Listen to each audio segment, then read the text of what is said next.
오늘의 주요 뉴스입니다. 익산의 사업체 규모는 영세하고 임금은 적어 지역 경제 구조가 취약한 것으로 나타났습니다. 좋은 정치 시민넷이 통계청 자료 등을 분석한 결과 익산의 경제 구조가 영세 사업자 중심으로 이뤄져 있다고 밝혔습니다. 이에 따라 핵심 산업 육성과 견실한 기업 유치 등 체질 개선이 시급하다고 지적했습니다. 군산 월명동과 영화동 일대의 근대 건축물을 중심으로 지정된 건축자산 진흥구역의 실효성이 의문시되고 있습니다. 지정된 이후 7년 동안 전체 건축자산 가운데 10%인 50채가 사라져 제대로 보존 관리되지 못하고 있습니다. 이에 따라 보존 관리를 위한 대책 마련이 필요하다는 지적이 나오고 있습니다.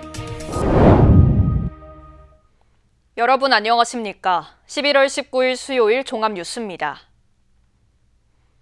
익산의 경제 구조가 취약한 것으로 나타났습니다.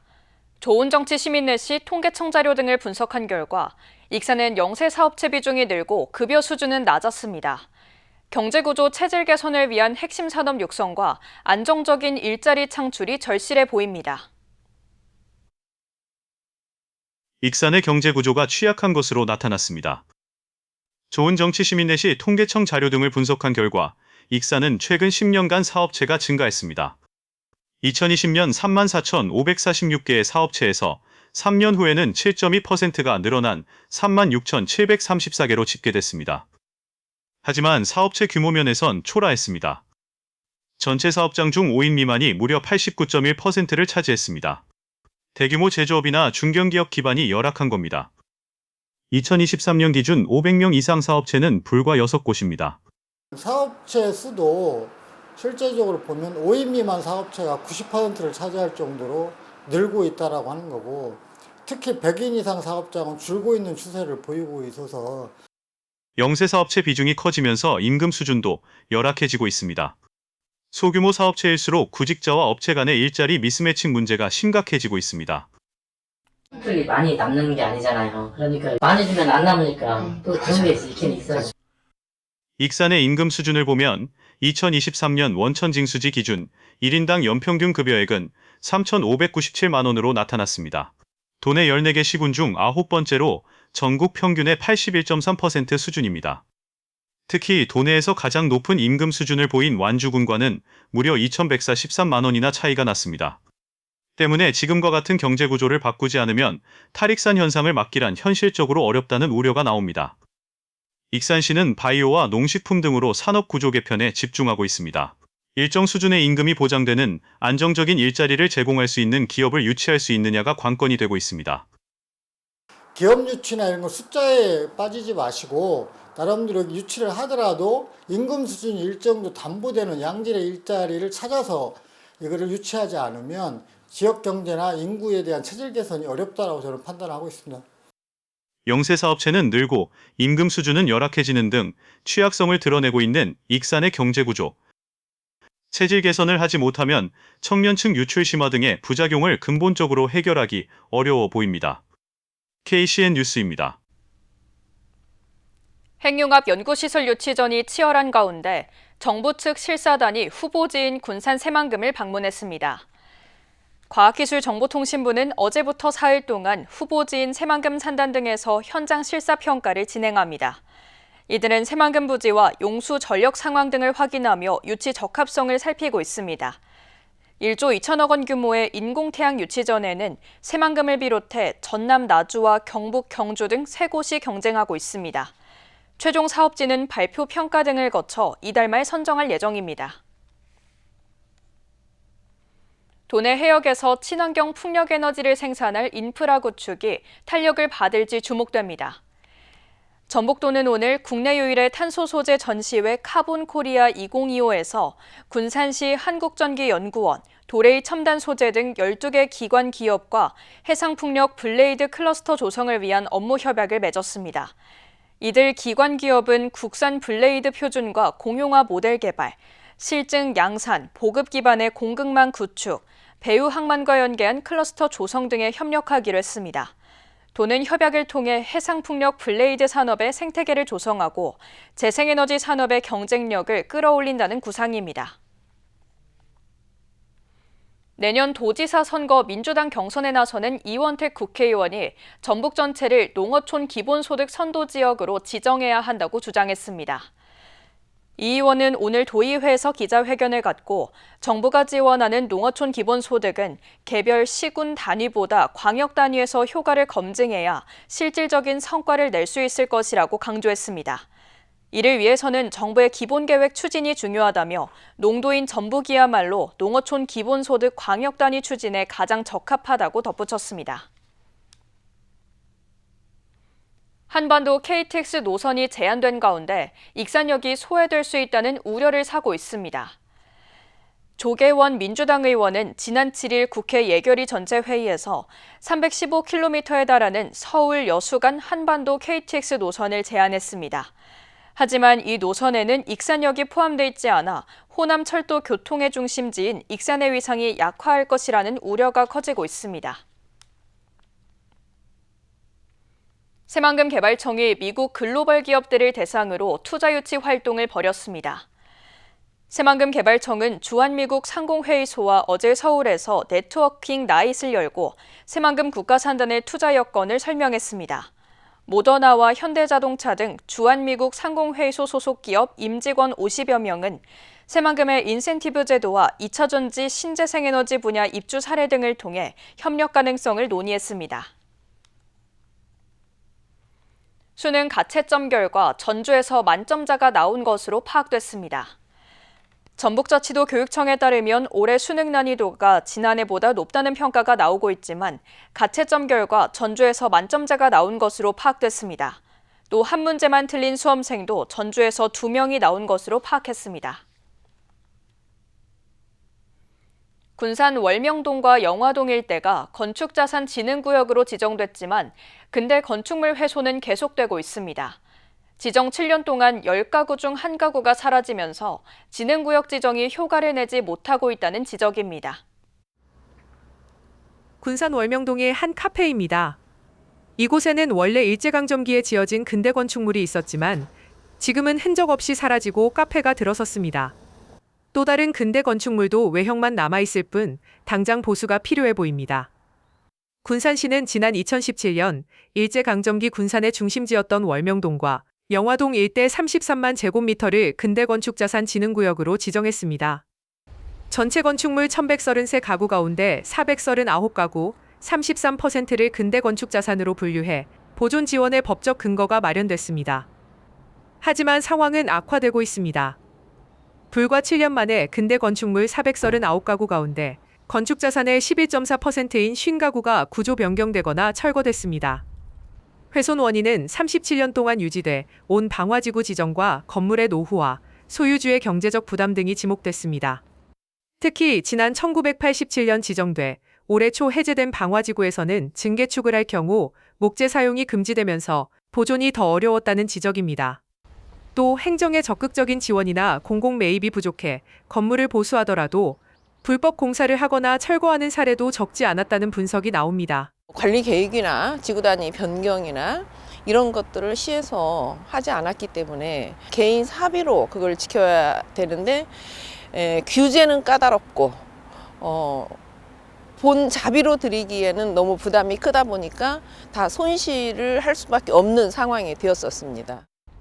군산시는 2억 5천만 원을 들여 내년 5월까지 환경교통평가 등을 포함한 건축자산 진흥구역 관리계획을 마련한다는 방침입니다.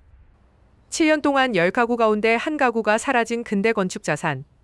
보존을 위한 제도 개선이 시급해 보입니다. KCN 뉴스입니다. 군 대표 전화로 연락해 폭탄 테러 협박을 한 30대가 경찰에 붙잡혔습니다. 전북경찰청은 지난 15일 익산 지역 군부대에 전화를 걸어 청와대에 폭탄 테러를 하겠다고 협박한 혐의로 A씨를 붙잡아 구속영장을 신청했습니다. 경찰은 폭탄 테러 협박으로 경찰이 출동하는 등 사회적 비용이 발생한 만큼 그에 따른 민사상 손해배상 청구도 고려할 예정입니다. 도내 1,000만 원 이상 고액지방세 체납자 명단이 공개됐습니다. 전북자치도에 따르면 명단에는 체납자의 성명, 나이, 직업, 주소, 체납액 등이 기재됐습니다. 개인이 229명으로 체납액은 75억 9,200만 원입니다. 또 법인은 167개로 체납액은 54억 6,400만 원입니다. 당초 공개 대상은 481명이었지만 이 중 85명은 체납액 납부와 소명자료 제출로 제외됐습니다. 익산시가 내년에 진행할 지적 제조사지구 6곳을 선정했습니다. 시에 따르면 대상지는 서감과 송천, 송천 1, 덕실, 화실리 1, 화실리 2 6곳입니다. 전체 규모는 1,471필지, 99만 제곱미터입니다. 시는 앞으로 주민설명회를 열고 토지 소유자의 3분의 2 이상이 동의하면 측량과 경계 조정을 진행할 계획입니다. 한편 지적재조사는 지적도와 실제 토지 현황이 일치하지 않는 것을 바로잡기 위해 진행됩니다. 익산 지역 가로등이 효율이 좋은 LED로 교체되고 있습니다. 익산시는 올해 3억 5천만 원을 들여 노후 가로등 373개를 LED 조명으로 교체했습니다. LED 가로등은 에너지 효율이 높고 수명이 길어 유지관리비 절감 효과가 기존 조명보다 좋습니다. 현재 익산 지역 가로등은 11,000여 개로 LED 가로등 비율은 75%입니다. 아가페 정원과 황등석산을 연결하는 셔틀버스가 하루 6차례 운영됩니다. 익산을 찾는 관광객들은 차량 없이도 두 장소를 자유롭게 오갈 수 있으며 걷기 좋은 정원숲길과 황등석산 채석상의 이색적인 풍경을 즐길 수 있습니다. 또 아가페 정원에는 58대를 수용할 수 있는 주차장이 새롭게 마련됐습니다. 익산시가 주요 현안 사업의 내년 국비 확보를 위해 지역 국회의원을 만나 협조를 요청했습니다. 정원율 익산시장은 오늘 윤준병 민주당 도당위원장과 이춘석 한병도 국회의원을 잇따라 면담해 익산시 주요 사업의 필요성을 설명했습니다. 집중 건의된 사업은 왕궁 정착농원 자연환경복원과 소상공인 연수원 건립, 익산역 시설 개선 사업 등입니다. 특히 정부가 제5차 국가철도망 구축 계획 확정을 앞두고 있어 익산역 개선 사업을 최우선 과제로 강조했습니다. 내년도 정부 예산안에 대한 국회 심사가 본격화됨에 따라 군산시가 국가예산 확보를 위해 총력전에 나섰습니다. 김영민 부시장은 오늘 국회를 방문해 내년도 국비 확보를 위한 협조를 요청했습니다. 김 부시장은 예산결산특별위원회 소속 의원과 도내 국회의원을 만나 김산업진흥구역 지정과 의용소방대 연수원 건립, 새만금 기업성장센터 건립의 필요성을 설명하고 적극적인 지원을 요청했습니다. 한편 내년도 예산안은 국회 심의를 거쳐 오는 12월 2일 확정될 예정입니다. 익산시가 축산농가에 사료 구매자금 대출이자를 지원합니다. 이번 사업은 사료 가격 상승 등으로 경영 부담이 커진 축산농가를 돕기 위한 것으로 100여 농가를 선정해 대출이자를 지원합니다. 지원 대상은 농가 사료 직거래 활성화 지원 사업을 통해 대출을 받은 농가입니다. 계속해서 전북권 뉴스입니다. 김제시가 도내에서 인구 순유입이 가장 많습니다. 김제시는 올해 3분기까지 모두 1,641명이 순유입해 도내에서 가장 많은 것으로 나타났습니다. 김제시 인구는 지난해 말부터 올해 9월까지 10개월 연속 늘었습니다. 도내에서는 김제와 완주의 인구 증가세가 뚜렷합니다. 술에 취해 길거리에서 여성들을 추행한 공무원이 집행유예를 받았습니다. 전주지법은 강제추행 및 경범죄 처벌법 위반으로 기소된 전주시청 소속 공무원 32살 A씨에게 징역 2년에 집행유예 3년을 선고했습니다. 또 벌금 10만 원을 부과하고 40시간의 성폭력 치료 프로그램 이수를 명령했습니다. A씨는 지난 3월 전주 효자동에서 지나가던 여성 3명을 추행하고 1명을 뒤따라가 이유 없이 불안하게 한 혐의로 기소됐습니다. 학교 공무직 노동자들이 릴레이 파업에 들어갈 전망입니다. 전북자치도 교육청에 따르면 학교 비정규직 연대회의와 교섭 결렬로 23일까지 권역별 릴레이 파업이 진행될 예정입니다.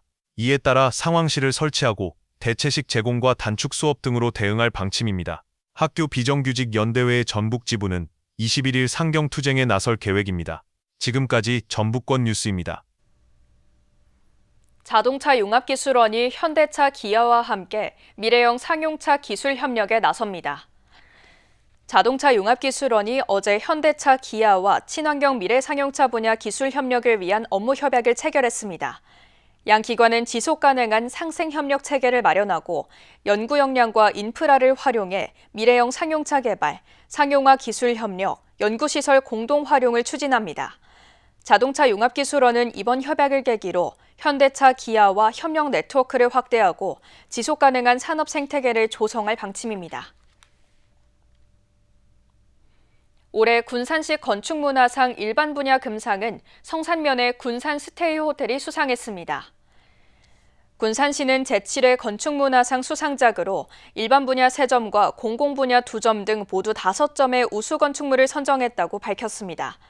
일반 분야 은상은 수송동 노블 한방병원과 동창은 내흥동 부연집 긴 처마집을 선정했습니다. 공공 분야 금상은 경암동 철길마을 문화 플랫폼, 은상은 농업인 평생교육 복합센터를 선정했습니다.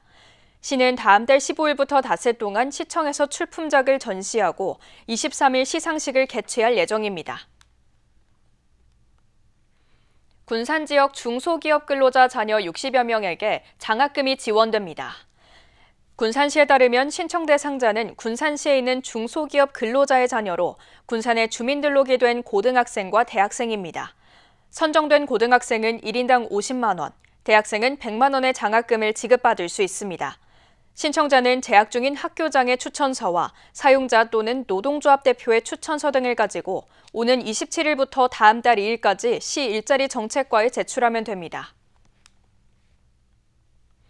군산시가 말랭이 마을에 입주할 작가 5팀을 모집합니다. 시는 오는 24일부터 5일간 말랭이 마을 입주 작가 신청을 받는다고 밝혔습니다. 모집 대상은 최근 3년 이상 국내외 문화예술 분야에서 창작 활동 이력이 있는 개인 또는 단체입니다. 입주 기간은 내년 1월부터 1년이며 1년 더 연장할 수 있습니다. 최종 선정은 서류와 면접 심사를 거쳐 오는 12월 발표됩니다. 군산대가 올해 교육부가 실시한 국립대학 양성평등 추진 실적 평가에서 A등급을 받았습니다. 군산대는 일반 대학 그룹 15곳 가운데 상위 4곳에 선정되며 양성평등 추진 우수대학에 선정됐다고 밝혔습니다. 이번 평가는 전국 모든 군공립 대상을 대상으로 여성교원 비율 제고와 양성평등 정책기획 수준을 객관적으로 평가한 겁니다. 군산대는 올해부터 3년 동안 양성평등 조치계획 8단계를 수립해 운영하고 있습니다.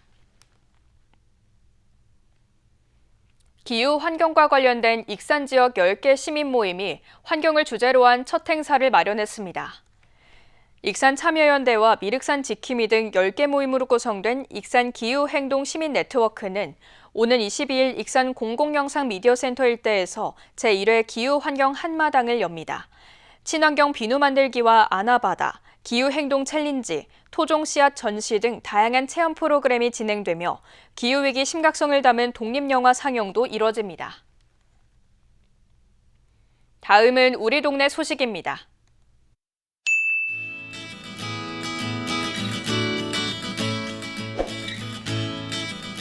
익산 지역 상인들이 취약계층의 겨울나기를 돕기 위해 물품을 기탁하며 지역 사회에 온전을 전했습니다. 익산 슈퍼마켓 사업 협동조합은 익산 행복 나눔마켓 뱅크를 방문해서 백미 10kg 백포와 라면 100상자 등 총 700만 원 상당의 희망 나눔 물품을 기탁했습니다. 나훈이동은 나훈이동 지역사회보장협의체 주관으로 관내 자생단체와 함께 사랑의 김장 나눔 행사를 가졌다고 밝혔습니다. 이번 행사는 나훈이동 희망내비기금과 각 자생단체 후원으로 진행됐으며 주민자치위원회 통장협의회, 부녀회, 자원봉사자 등 100여 명이 사랑을 담아 정성 들여 김장김치를 담갔습니다. 이어서 내일의 날씨입니다.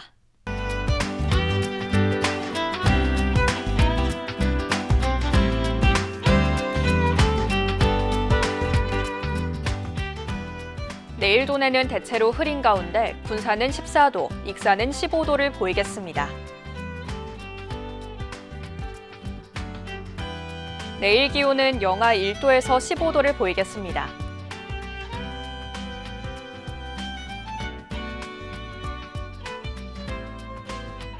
익산은 주간 최고 16도를 보이겠습니다.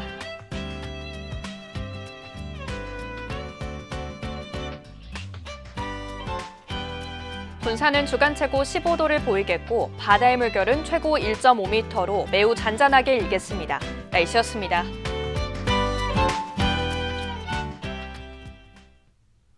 이상으로 KCN 종합뉴스를 마칩니다. 정확한 보도로 늘 함께하겠습니다. 시청해주신 여러분 고맙습니다.